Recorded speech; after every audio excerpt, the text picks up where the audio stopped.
Il était une fois au Bénin. Une parole forte, un message lancé à la jeunesse, un appel prononcé depuis Paris en 2015. Aujourd'hui, ce cri du cœur revient comme un écho du passé, mais il résonne toujours avec force dans notre présent. Avant d'entrer dans le vif du sujet, si tu veux découvrir d'autres messages forts, archives inspirantes et moments marquants de notre histoire, abonne-toi maintenant à la chaîne et active la cloche. Tu ne voudras pas rater la suite. Dans cette vidéo, tu vas revivre un moment rare. Regarde bien, écoute, et surtout, pose-toi cette question: avons-nous entendu cet appel? Le président Boni Yayi a créé le FCBE pour les élections législatives qui ont eu lieu en 2007.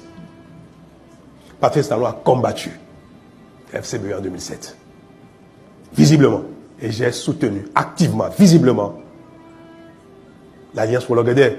Et à l'époque, l'opposition avait gagné les élections législatives en 2007. En France, beaucoup ont suivi. Vous avez vu le ballet des hommes politiques, des députés qui ont défilé ici. Pourquoi j'ai fait tout ça? J'ai contribué suffisamment. J'ai contribué depuis les années 90 en finançant les partis politiques. Je l'avoue, je le confesse. Je dis haut et fort, sans pudeur, que c'est vrai. Je finance, j'ai financé, j'ai soutenu les partis politiques. Je l'ai fait jusqu'à récemment. La manipulation est ici clairement assumée par Patrice Talon. Sans commentaire, n'est-ce pas? J'espère qu'avec cette vidéo, les irréductibles qui continuent de douter de la souffrance du président Yayi aux mains de la classe politique, syndicale, médiatique, sont servis par l'instigateur lui-même. Les mercredis rouges, les injures les plus insoutenables contre le président Yayi et ses géniteurs, les députés tam-tameurs et mangeurs d'arachides à l'hémicycle, les vociférations de certains responsables d'ONG, les émissions matinales sur certaines radios et télévisions, les revues de presse tonitruantes en langue fongbe, les réclamations fantaisistes d'augmentation de salaire, malgré les augmentations jamais réalisées sous un régime, les reversements de tous les contractuels et autres agents à statut précaire, les œuvres sociales au profit des couches défavorisées. Malgré ce paquet, on manipulait tout le monde pour prouver que le régime de Yayi était le Lucifer sur terre. Les anges sont au pouvoir aujourd'hui avec le Dieu et le peuple apprécie leur démagogie et mensonges d'il y a 8 ans, 10 ans. La soumission de la plupart des hommes politiques qui cautionnent la déchéance en cours depuis 2016 trouve sa source dans cette déclaration de Patrice Talon.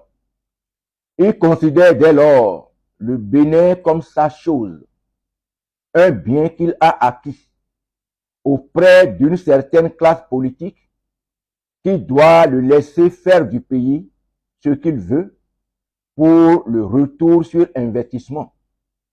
Pourtant, ce financement des hommes politiques depuis 1990 n'est en réalité qu'avec les ressources de l'État qui transitent par les comptes du grand bailleur grâce au jeu de corruption des cadres de l'administration et des hommes politiques. Le Bénin est tombé si profondément dans les abîmes que seule la volonté, l'engagement d'une jeunesse, d'hommes et femmes intègres, détachés du matériel et profondément fervents et soucieux du développement et du bien-être général de la population pourrait le sauver. Patrice Talon invite par ailleurs les exilés à venir répondre devant les tribunaux. Devant quelle juridiction Patrice Talon a-t-il jamais répondu au Bénin ou à l'étranger dans les nombreuses poursuites engagées contre lui en dehors de sa demande d'extradition vers le Bénin.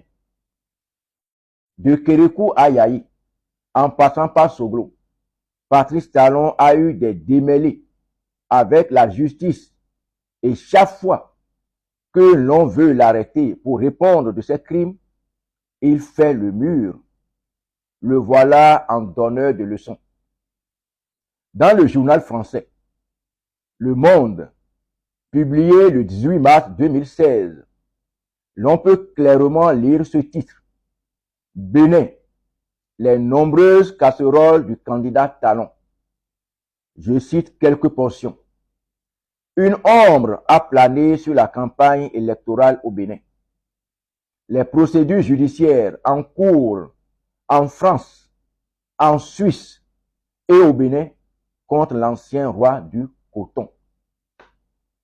Je cite encore, la part d'ombre de Patrice Talon tient à la fois à son enrichissement considérable grâce à des subventions et à des appuis politiques et à la multiplication de poursuites judiciaires dont plusieurs sont encore ouvertes. C'est sur ce sujet que Lionel Zinsou lui a réservé ses rares attaques dans le débat télévisé qui a opposé les deux hommes jeudi 17 mars. Nous pouvons difficilement parler avec sérénité de la justice, a lancé le Premier ministre, parce que je n'ai pas une dizaine de procédures judiciaires contre moi. Et quelques instants plus tard, quand un justiciable comme vous est beaucoup plus puissant que la justice, il y a un problème. Cette dernière séquence des propos de Lionel Zinsou parlant de Patrice Talon traduit à suffisance les accointances de l'homme avec les milieux judiciaires depuis fort longtemps. Ce qui empêche certains juges de dire le droit, encore que Patrice Talon n'ait jamais eu le courage de se présenter devant les juridictions dont il sait bien gérer le personnel à sa manière. Maître Joseph Djogbenou, qui s'extasiait, connaît bien les pratiques de son client et la manière dont certains procès supposés gagnés l'avaient été au profit de son client. À chacun de se faire une opinion sur celui qui, en position d'autorité aujourd'hui, appelle d'honnêtes citoyens à venir répondre devant une justice instrumentalisée, non indépendante, une criette dont tout le monde sait que les décisions sont rédigées soit à la présidence de la République, soit au ministère de la Justice. Malgré ces nombreuses poursuites ouvertes contre Patrice Talon, il a obtenu le pardon de Boni Yayi et est rentré au Bénin. Veuillez remarquer la joie du retour de Talon au pays et l'appréciation du geste de Yayi par les citoyens.